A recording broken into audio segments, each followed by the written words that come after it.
लागेको है।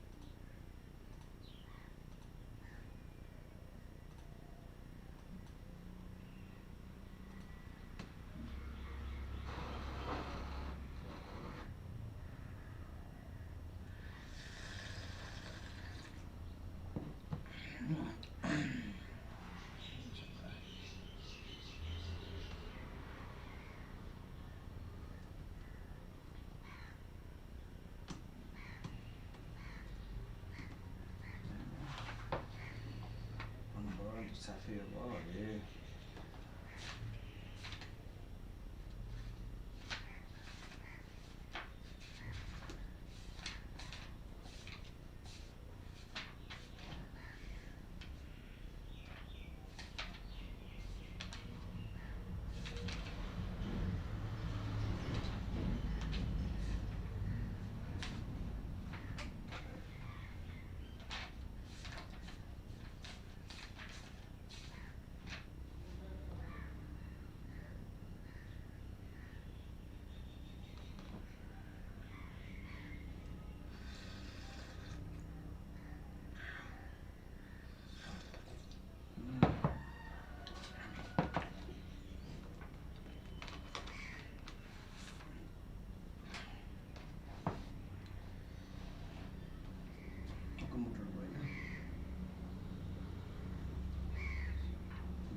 different here.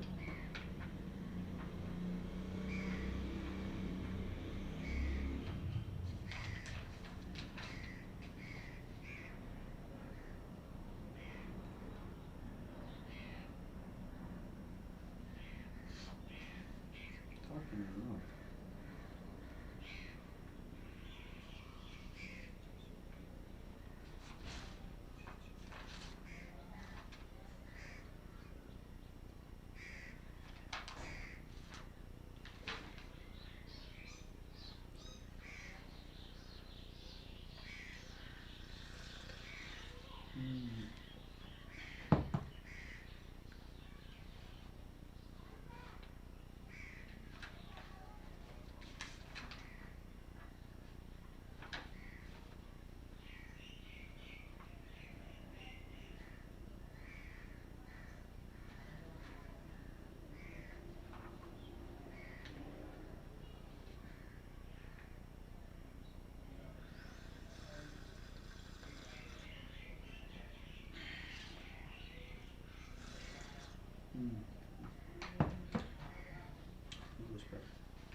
नम्बरै छैन यसको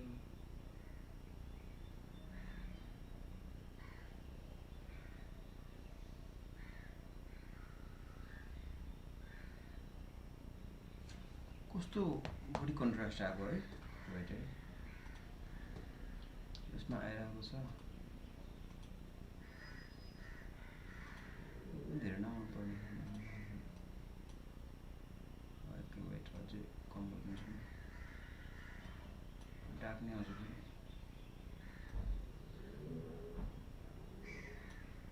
ठिक छ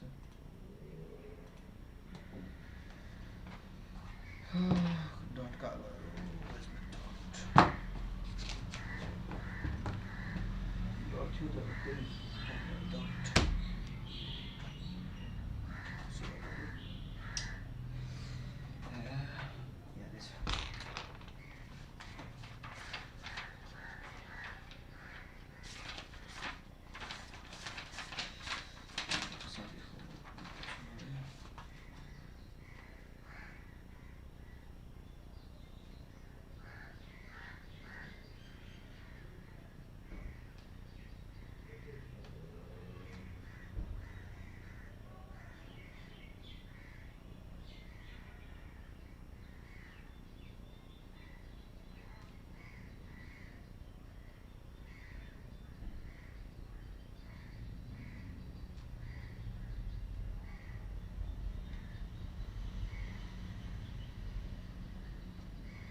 fine tuning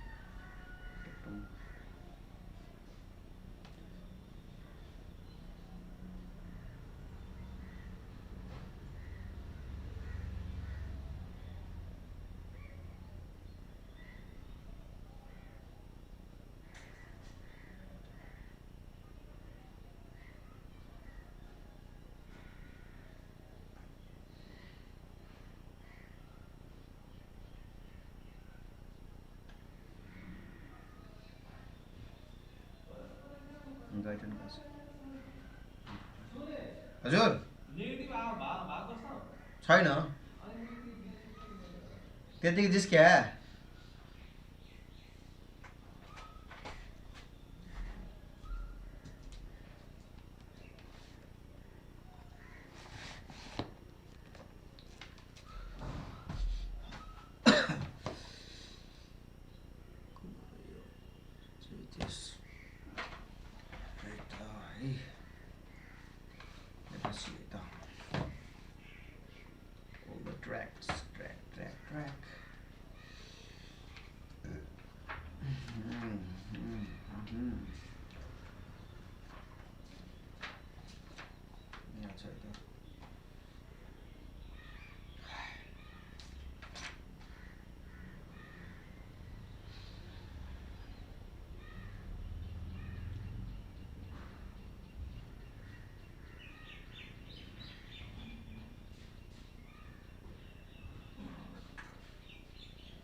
राइटिङहरु भयो जस्तै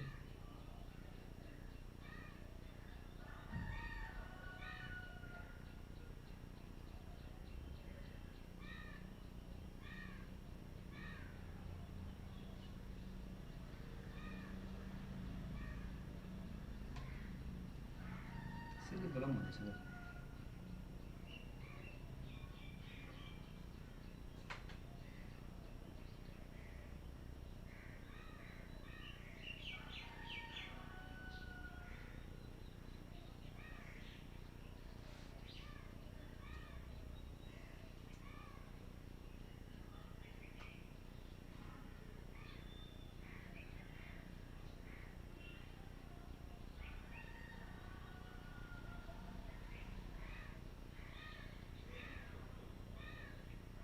biasa yang dia belak pun asar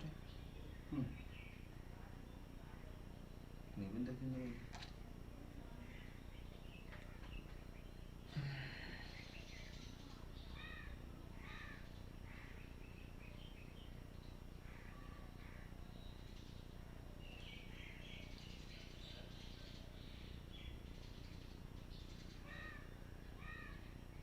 fifth layer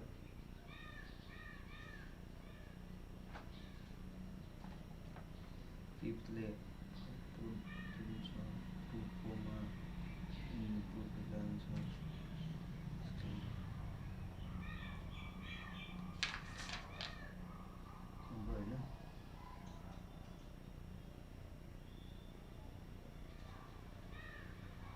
container mental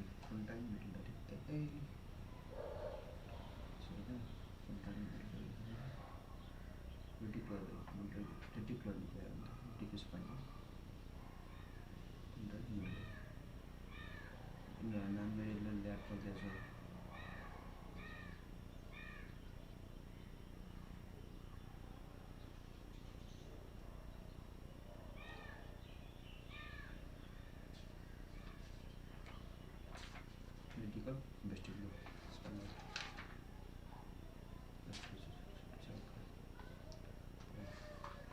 So I'm totally excited, eh? I'm excited. Vestibular excited, right? Medial, lateral, vestibular spinal, keyhole.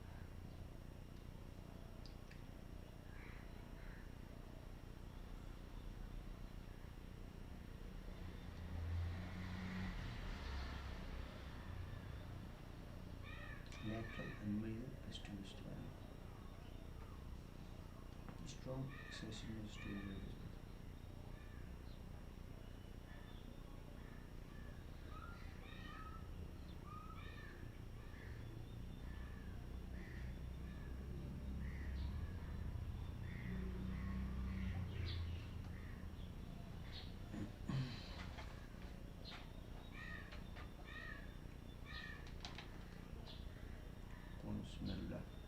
में कौन सा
टाइरिनलाई मेटाबोलाइज गर्ने एमआईओले पनि इन्हिबिट गर्यो भने त टाइरिन इम्पेन्टमा गएर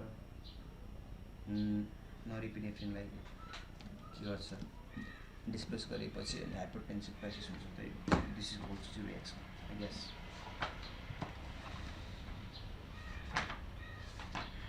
चीज डिप्रेसेन्ट चीज MIA inhibitors.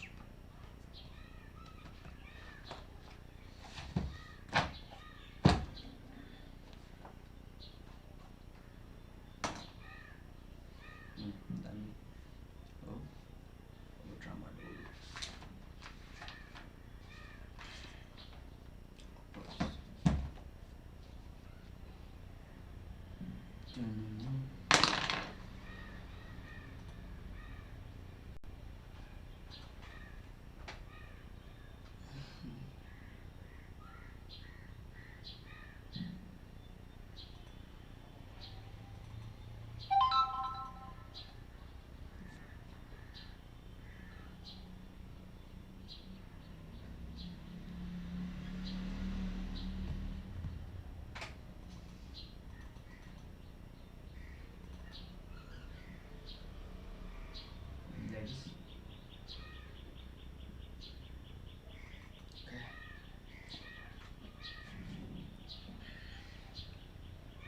Morphine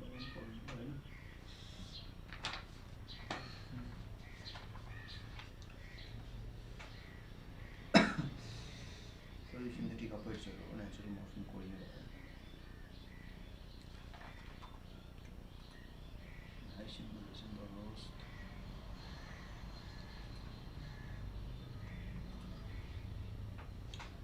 Laboratory diagnosis of pathology, that is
cloudy, coolant, then frankly coolant, cloudy, okay, engorged, mini.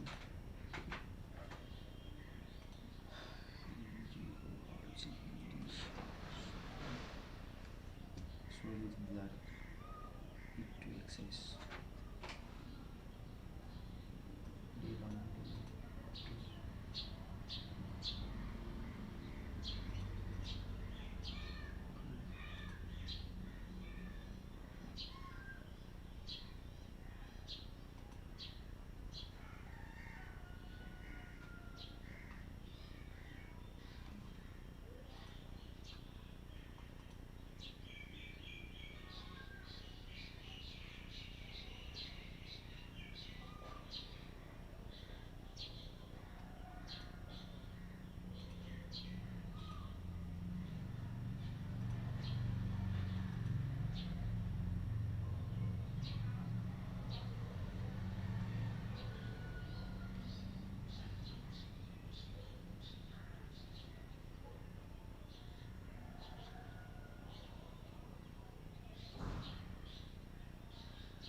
Well, in Chapter 5, finally, after getting anesthetized, we're all going to get high a little bit on morphine.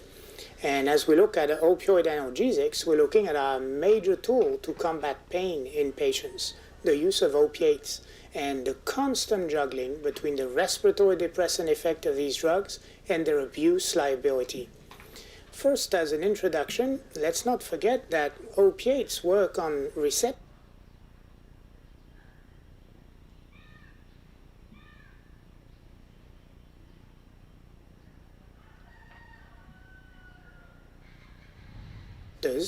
that are present simply because we do have endogenous peptides that are morphine-like. They belong to the families of endorphins, enkephalins, and dynorphins. Those three families of peptides actually bind to three receptor families, mu, kappa, and delta. Mu is the primary target of endorphins, and whereas dynorphins like to bind to kappa, the enkephalins like to bind to delta receptor. It is the mu pharmacology that we are most excited about. It's the one that is more important and the one for which morphine is the prototype. So in the mu pharmacology, what is special at the molecular level? Well, you should know that all receptors in this family of opiates are GI-coupled type of receptors. They are found pre- and postsynaptically and are not found in discrete pathways in our brain or in the periphery, but rather are found on interneurons. Interneurons having as a primary role that of modulating major pathways in our brain. Let's take a little page, and I'm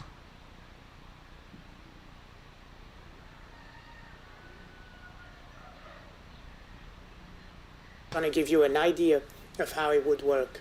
Imagine you have here a big nerve terminal that releases a major neurotransmitter, maybe one such as norepinephrine.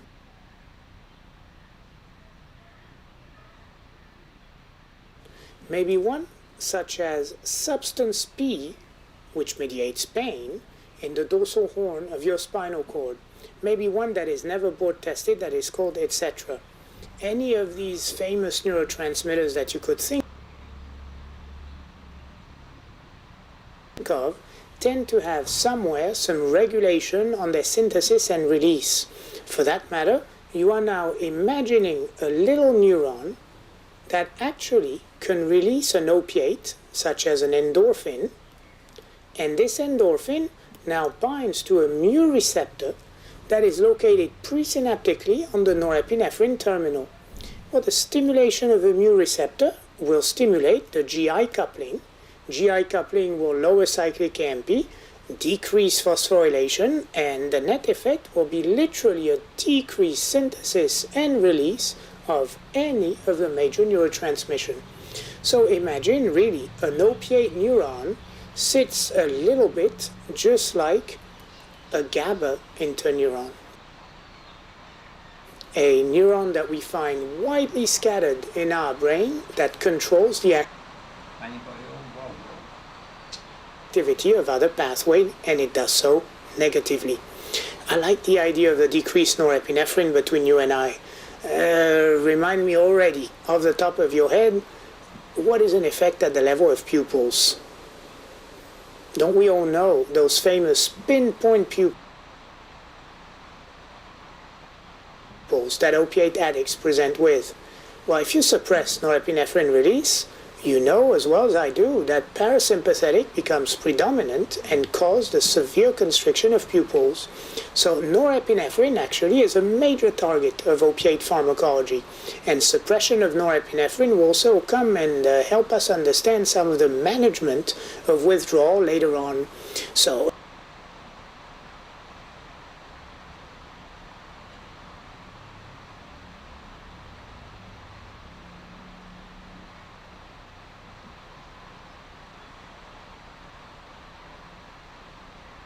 let's not forget about it. As I go back to the PowerPoint presentation, we have some major points associated with the pharmacology of morphine. This is a drug that is used as a central analgesic, and it is used as such because it increases the tolerance to pain by suppressing the perception of pain. and therefore by causing your brain no longer to react to those nauseous stimuli. What did we call this effect earlier on in the anesthesia chapter of allowing the pain to occur in the periphery, but not reacting to it because the brain would simply not recognize it as being bad? It is indeed what we call dissociative as an effect, which we mustn't forget is also associated with potential hallucinogenic property of drugs like morphine. Well, this is primarily what we want of opiates like morphine and congeners, a central analgesic effect in brain and spinal cord. And as I'm looking at this analgesia, I know it comes with inhibition of neurotransmitter release, therefore there is CNS depression. At the very least, sedation could become an issue or could become an advantage. If you're in a hospital and you're a patient in pain, feeling sleepy or being sedated is, after all, potentially not so bad. On the other hand, if you're treating moderate pain as an ambulatory patient and today you have to drive to work, you may not feel too happy with that sedation. The worst case scenario as we increase the dose, like for all CNS depressants, whether they were the ones working on GABA,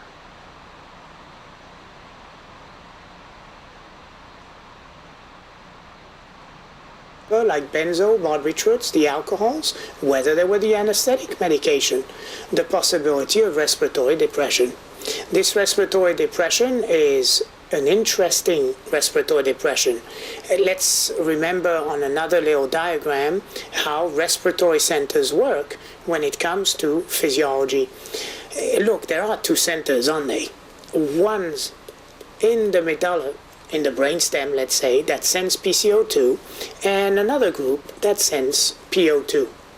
The centers that sends PCO2, they work in the following fashion. If PCO2 increases in the body, they tell you, breathe, so that you can blow out the actual CO2. Conversely, the centers that are in the periphery, in the aortic bodies, the carotid bodies, they sense the oxygen. And their way of functioning is when we lower oxygen in the body, then they tell you, please breathe, your oxygen is going down. You know, clinically, that's what we often refer to as the hypoxic drive. It is a minor respiratory center unless the PCO2 centers do not work. PCO2 centers are the ones in the CNS. They are the ones that have mu receptors, and mu receptors through their GI coupling will literally shut down the PCO2 centers. So what is left for the patient to breathe? What is left for the patient to breathe are the hypoxic drive centers in the periphery, essentially telling you this very important point. Do not give oxygen to a patient under the influence of an opiate unless that patient is mechanically ventilated. Because literally, by administering oxygen, this will cause the patient to decide not to breathe because oxygen centers would no longer have to stimulate the breathing system. No, rather, if there is an overdose to an opiate with respiratory depression, you cannot give oxygen, but surely you have an antidote, the opiate antagonist, Naloxone. Well, this is an important clinical and board question about the reversal of respiratory depression in overdoses by the drug Naloxone. If we go a little bit in the periphery, opiates and their receptors are not plentiful at all in the cardiovascular system, so we would suspect minimal effects on heart tissue.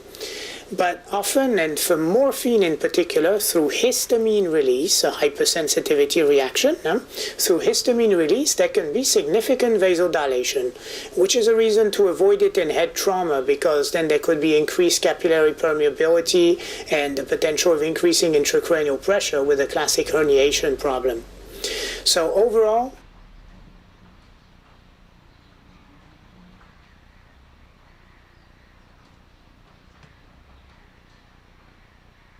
no big cardiovascular effect.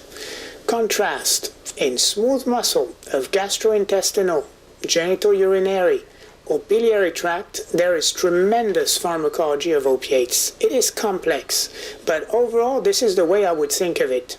Longitudinal muscle relax, circular muscle constrict under the influence of an opiate. What do we mean by this? Well, what we mean by this, imagine your GI. You remember longitudinal muscles such as Taenia coli in anatomy? Well, those would relax and stop moving. If they don't contract, there would be no peristalsis and severe constipation with an opiate. Yet at the same time, every sphincter muscle, every circular muscle goes into spasm. So this is an awfully uncomfortable constipating effect, whereby maybe there is constipation, but there's also tremendous cramping to the point of abdominal pain, colicky pain in that patient who strains to go to the bathroom. This is why, to try and avoid that muscle spasm, it is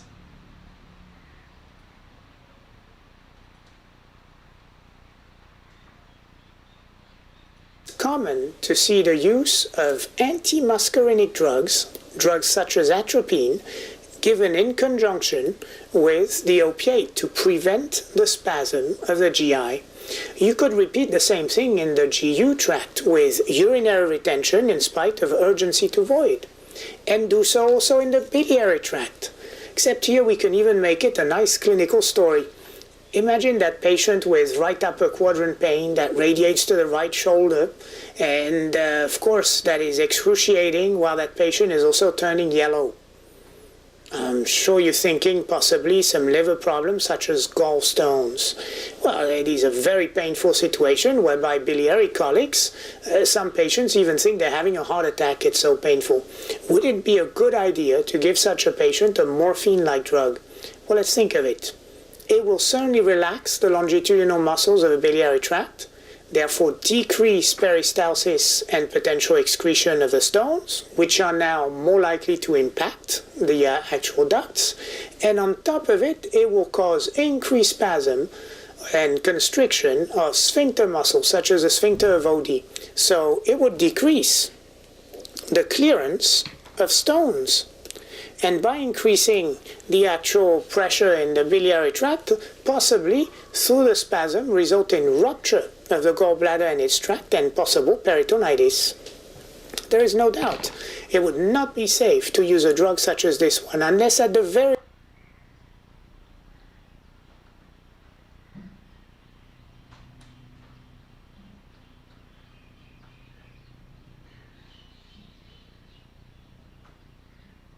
least I was preventing the cramping and spasm. And of course, if I could have an antimuscarinic opiate, I would be very happy for that matter. Now, nothing to do with GI-GU tract, but talking about circular muscle constricting, let's think about the sphincter muscle of the pupil. There is that classic telltale effect of these medications, which is to cause pinpoint pupil miosis. Now, we've even explained at the molecular level what happens there. It is the imbalance in the autonomic responses of the eye that results in miosis. The decreased norepi results in the appearance of too much acetylcholine as a telltale sign of a patient under the influence of opiates. Morphine and many morphine-like drugs have a fairly strong cough-suppressing effect. This antitussive action is indeed independent of analgesia and respiratory depression. Understand by this, it is due to a different subtype of opiate receptor. It is not mu-mediated. Now,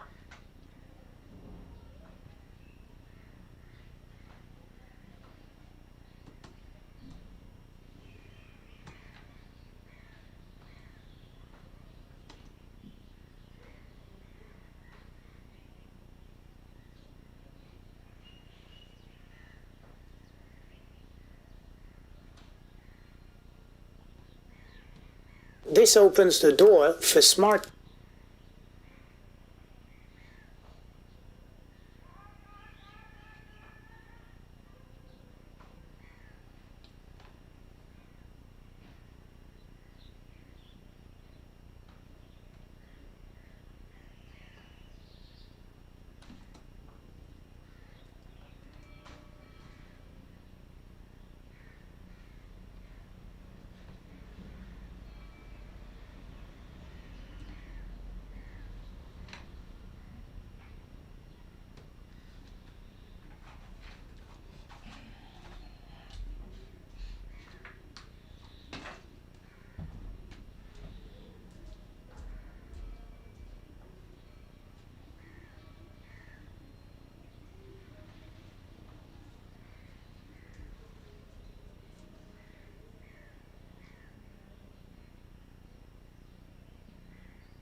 हजुर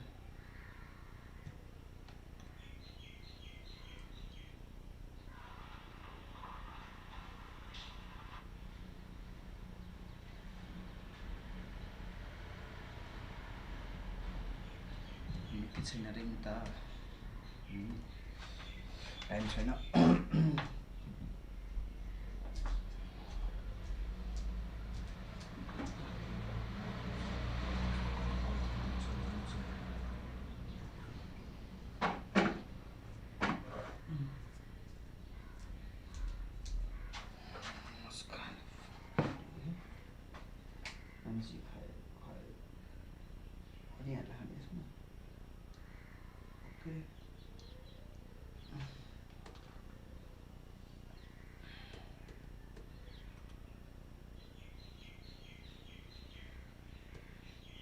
chemists to develop cough suppressant medication that would be devoid of the other opiate pharmacology, namely the risk of respiratory depression and possibly the potential for abuse.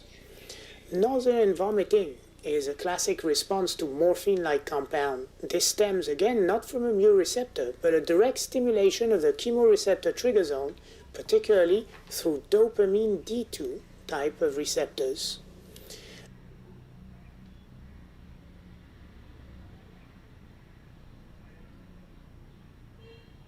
This is always a little issue because pain can be a cause of nausea and vomiting, in which case a central analgesic like morphine can curtail this type of vomiting. Yet at the very same time, the drug itself can directly stimulate vomiting center and be associated with nausea as a side effect. Final point in that morphine pharmacology, the possibility of histamine release. You remember, I'm sure, how we use this histamine release as a cause of vasodilation and certainly a reason to avoid the use of that drug in head trauma. Looking at the kinetic of morphine and other morphine-like drug, glucuronidation is the primary mode of metabolism.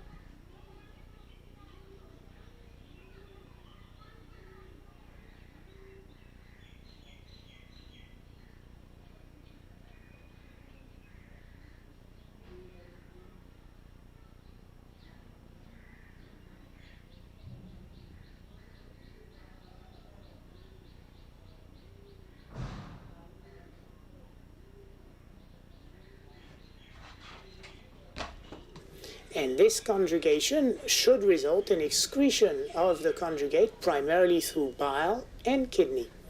Well, here is the surprise. It will probably be the only place throughout your boards where you'll talk about a glucuronide that is more potent than the actual parent drug. This is an active metabolite that is several-fold more intense than the morphine itself.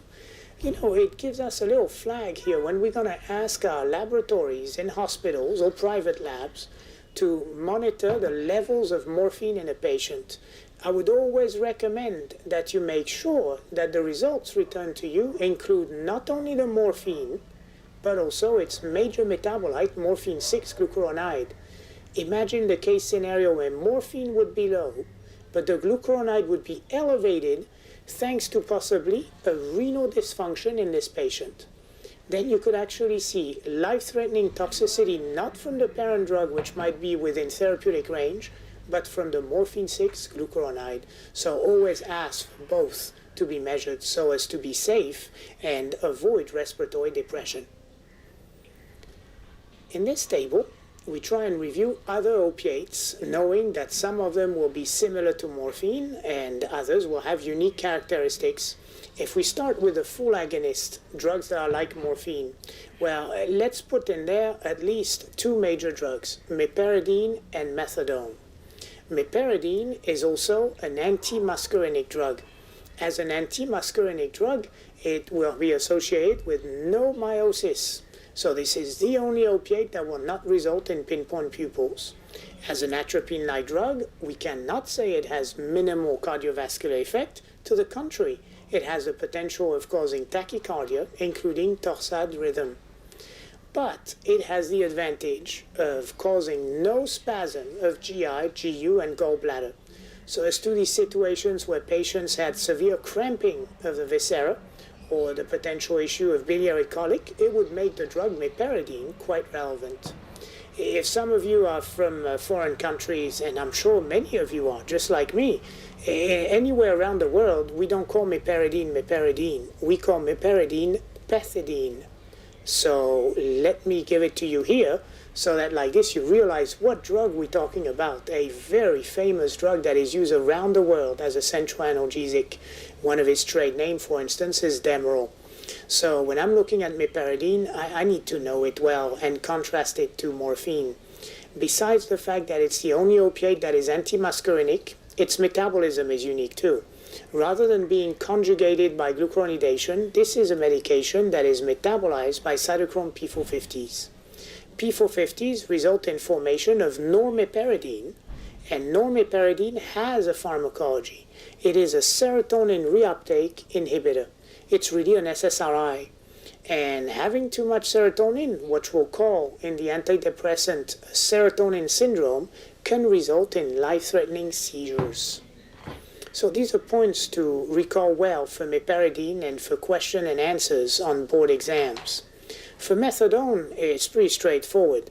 Who would not remember that methadone is actually used in maintenance of an opiate addict? That is its primary use because it is much slower in its kinetic than morphine, so as such is less likely to provide the addict with a rush. It does not increase very suddenly in the brain of that individual. And being slower, it has a long half-life. Its duration is literally 1 to 3 days. As such, you are less likely to withdraw from drug with long duration of action, since they tend to taper themselves. And that tapering prevents the occurrence of withdrawal syndrome. There is one major issue though. Drugs that have long half-lives take a long time to reach steady state. And if your patient is still a drug addict out there on the street, then this patient unfortunately will possibly overdose on the combination of heroin, morphine, drugs of abuse, and the methadone given in the methadone clinic. You know, there's a classic peak of mortality 2 to 3 weeks after the starting of methadone, which would just about result in when methadone is at steady state.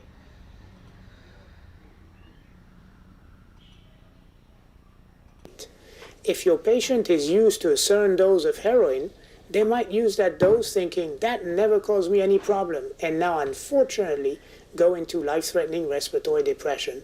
So something to monitor, of course, if some of you will go into this arena of medicine. Codeine has now been placed by some of my colleagues in the full agonist section. Codeine is really a weak agonist, to the extent that actually it should really belong to partial agonists. Codeine as a weak agonist is primarily used as a cough suppressant and is used as an analgesic, but not a strong analgesic. As a matter of fact, it's generally used in combination with NSAIDs. The point about codeine, I think, that wants to be made here is that it truthfully is a morphine-like drug. For instance, if you wanted to give it to someone who has chronic severe coughing, you would have to give it under a prescription. By no means would you ever find codeine over the counter in this country. It is a drug that is associated with abuse, and it is a drug in overdose that can cause significant CNS depression, but it's many-fold weaker than the full agonist morphine. On this same slide, you're looking at the partial agonist buprenorphine. Buprenorphine is, again, weakly agonist on mu receptors to the extent that in presence of a full agonist it could precipitate withdrawal. The relevance of buprenorphine is that it is available IV in emergency room to manage mild to moderate, even severe pain. What would happen if your patient was actually a heroin addict coming in the emergency room? Would buprenorphine kick the heroin off and give a nice agonist effect? Or would buprenorphine behave as a blocker? Well, you know the answer. Buprenorphine, the partial agonist, would behave as an antagonist in front of a full agonist. This is why it would precipitate withdrawal and certainly not be associated with analgesia, but rather with causing the patient to become extremely agitated, and even worse pain would be felt by this individual. We'll talk about withdrawal a little later, but this is classically the relevance of buprenorphine as far as a board question. Now you may wonder, why use partial agonist? Well, let's not forget that with a ceiling effect, a partial agonist is 1, safer, if not 2, less efficacious. As a safer drug, it is also potentially a drug that would be less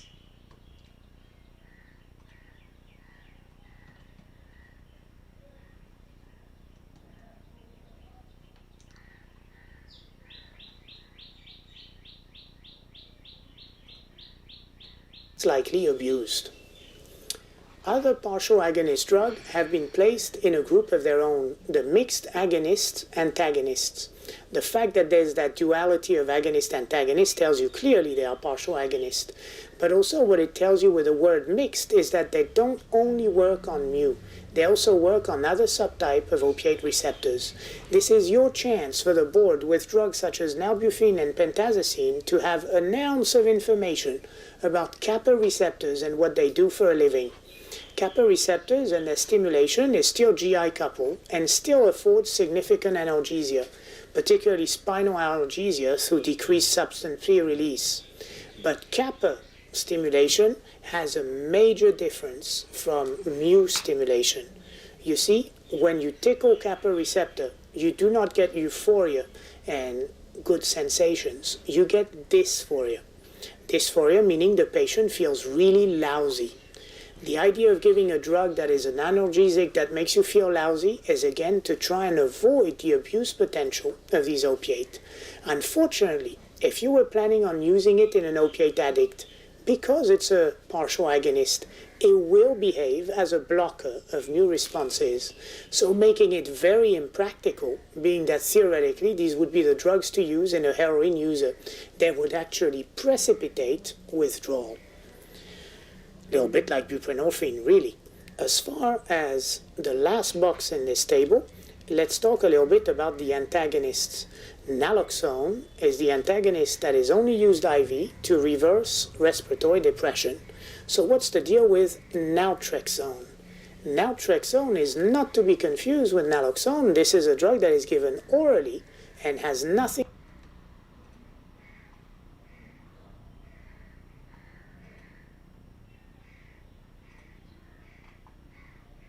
dreams.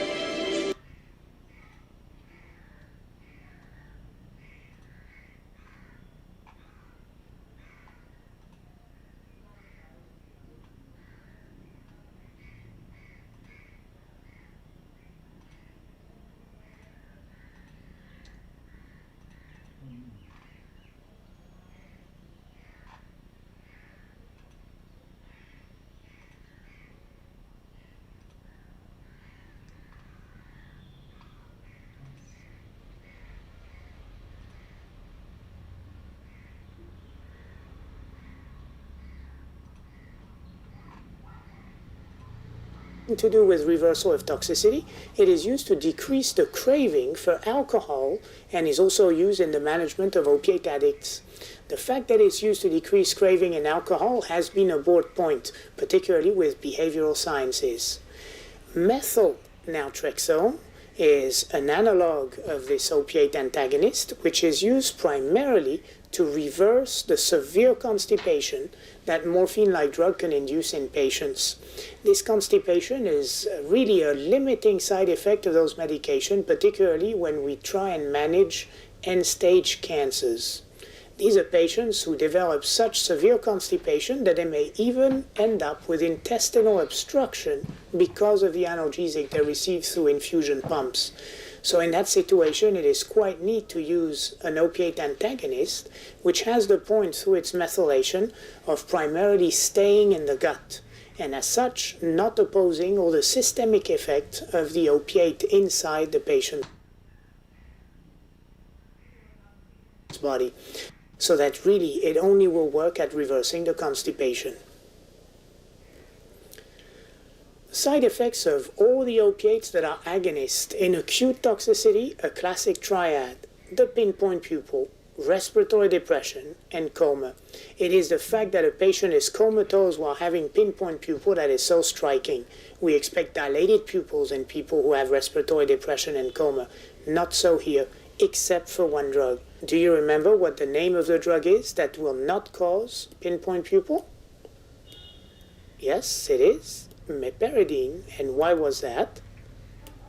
Antimuscarinic. Because meperidine is an anti-muscarinic medication. In all cases, management of acute toxicity will be primarily supportive, and the simple management of pain, particularly drugs such as you might have heard of on media or read about in news, like hydrocodone, like oxycodone. Actually, you recognize in codone a similar word.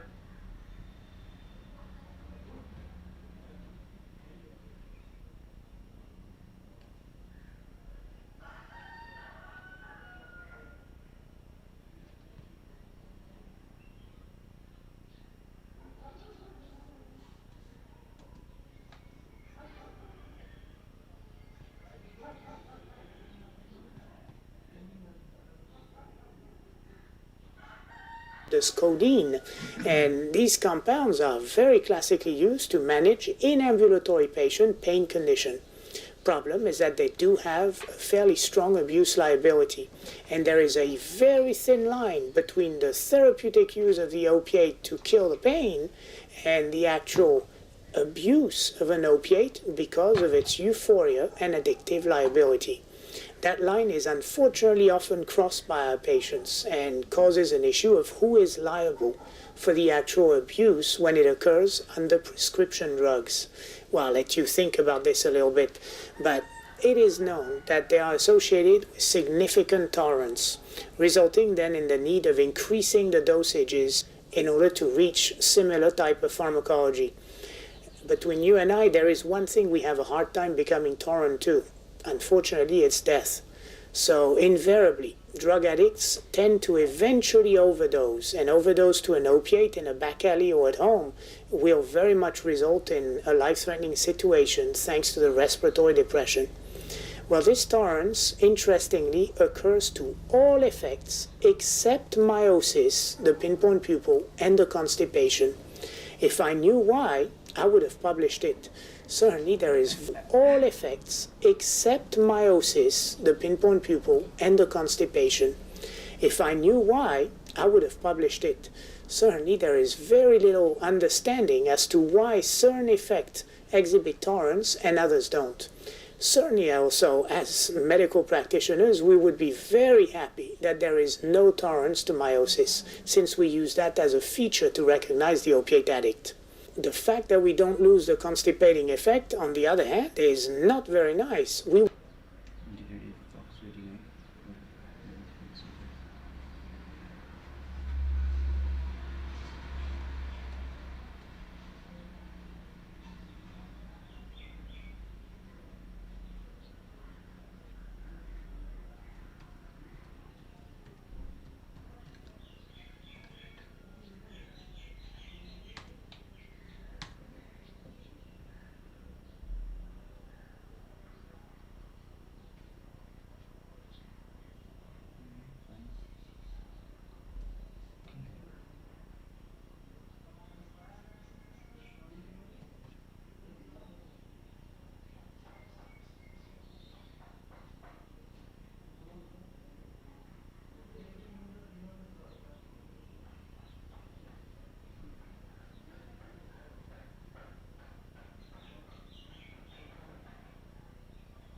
would have loved to see that side effect wane away upon chronic usage of opiates for pain management. There is a key word in that tolerance, and this key word is the word pharmacodynamic. See this? Pharmacodynamic means it's an effect at the level of receptors and signal transduction. Here's the point here. The boards has actually tested this pretty isolated in a way. Normally, we expect the following. Let me take another sheet so I can show you a little better.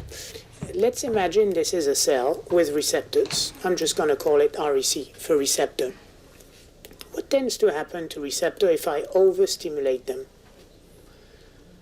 I'm sure you're thinking when receptors are overstimulated, they're going to tend to desensitize, in other words, not respond as well, or downregulate. Downregulation meaning they change in number. Whatever the case might be, what you would imagine is that this receptor that used to cause a response that was this big, now, after time, is going to give you a response that is that big. So that there's only one way of getting back to big responses.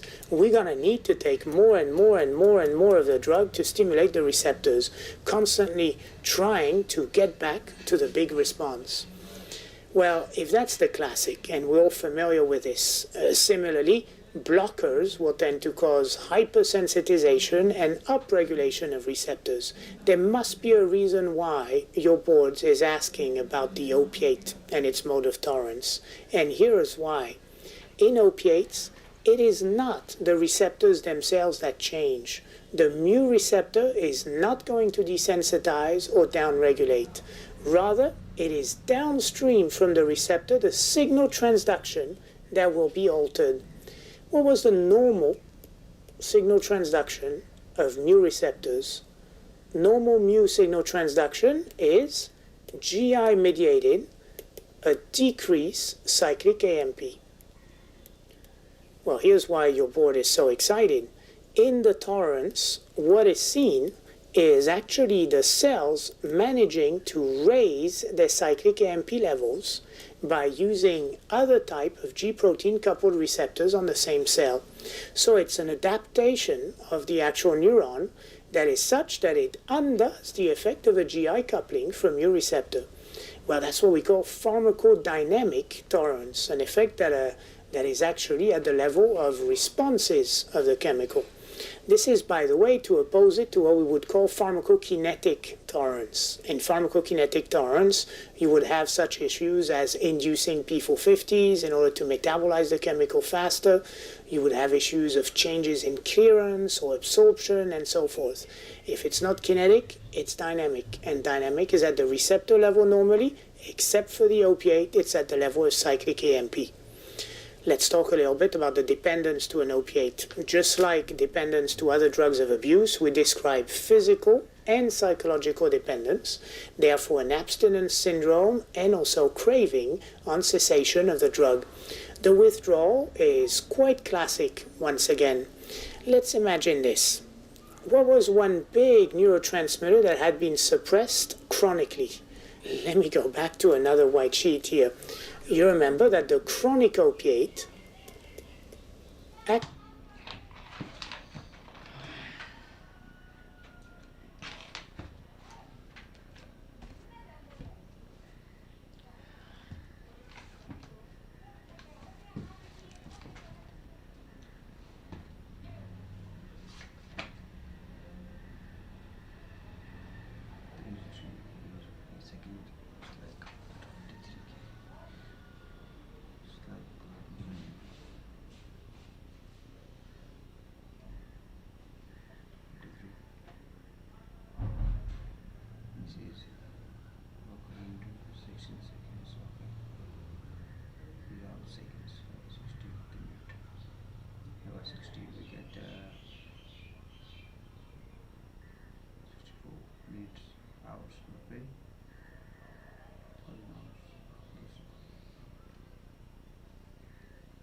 oh, I found that. Start.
corticosteroid also, but might be. Yeah.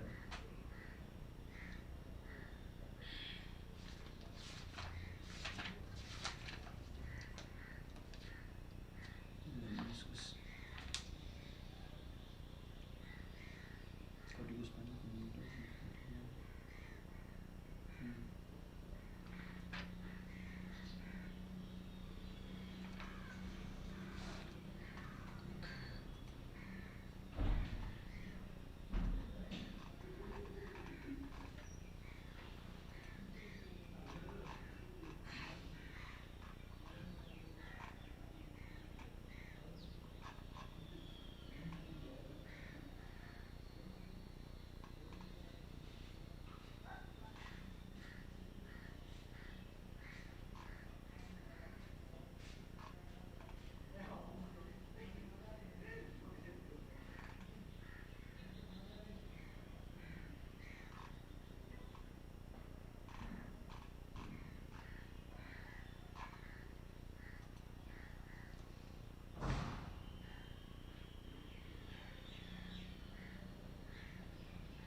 Simi छ